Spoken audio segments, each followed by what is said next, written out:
नमस्कार. आपल्या यूट्यूब चॅनलमध्ये तुम्हा सगळ्यांचं पुन्हा एकदा स्वागत आहे. या ठिकाणी खूप मोठी अशी अपडेट मी घेऊन आलेली आहे तुमच्यासाठी. त्यामुळेच चॅनलवरती नवीन असाल तर चॅनलला सबस्क्राईब करायला विसरू नका, जेणेकरून अशाच नवनवीन बातम्यांचे अपडेट्स तुम्हाला मिळत राहतील.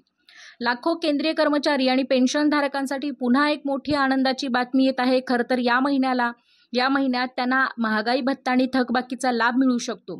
वास्तविक त्यांना मार्च महिन्याच्या पगारात वाढीव महागाई भत्ता आणि थकबाकीचा लाभ मिळू शकला नव्हता. मात्र आता एप्रिलच्या पगारामध्ये त्यांना हा लाभ मिळणार आहे. या बातमीमुळे त्यांना मोठा दिलासा मिळणार आहे. वाढीव महागाई भत्त्यासह थकबाकीची फी मार्च महिन्याच्या थकबाकी पगारामध्ये भरण्यात आली नसून आता एप्रिल महिन्याच्या पगारामध्ये याचा समावेश होण्याची शक्यता वर्तवली आहे. मीडिया रिपोर्टबद्दल बोलायचं झाले तर मार्च महिन्यामध्ये 7व्या वेतन आयोगाच्या केंद्रीय कर्मचारी आणि पेन्शनधारकांच्या महागाई भत्ता आणि डीआरमध्ये 4% वाढ जाहीर करण्यात आली आहे. परंतु त्यातील एका श्रेणीला या महिन्याचा पगार मिळणार नाही. दुरुस्तीसह मार्च सापडला, मात्र आता त्यांना एप्रिल महिन्याच्या पगारातील 3 महिन्याच्या थकबाकीसह सुधारित पगार मिळण्याची दाट शक्यता आहे. यासोबतच पेन्शनधारकांना वाढीव पेन्शन रक्कम आणि 3 महिन्याच्या थकबाकीचाही लाभ मिळू शकतो.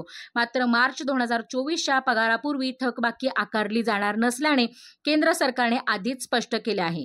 या संदर्भामध्ये वास्तविक आणि कामगार प्रशिक्षण विभागाने 2 एप्रिल 2024 रोजी एक OM घोषित केला आहे, ज्यामध्ये स्पष्टपणे नमूद केले आहे की 50% DA, कालांतराने 6 भत्ते, मुलांचं शिक्षण भत्ता, बालसंगोपन विशेष भत्ता, जोखीम भत्ता, रात्रीची ड्युटी विशेष भत्ता यांचा समावेश यामध्ये करण्यात आला आहे. त्यामुळे कर्मचाऱ्यांना याचा नक्कीच खूप मोठा फायदा होणार आहे असंही या ठिकाणी आपल्याला दिसत आहे. त्यामुळे आय होप की तुम्हाला ही गोष्ट माहितीपूर्ण वाटली असेल तर नक्की चॅनलला सबस्क्राईब करायला विसरू नका, जेणेकरून अशाच नवनवीन बातम्यांचे अपडेट्स सगळ्यात आधी तुमच्यापर्यंत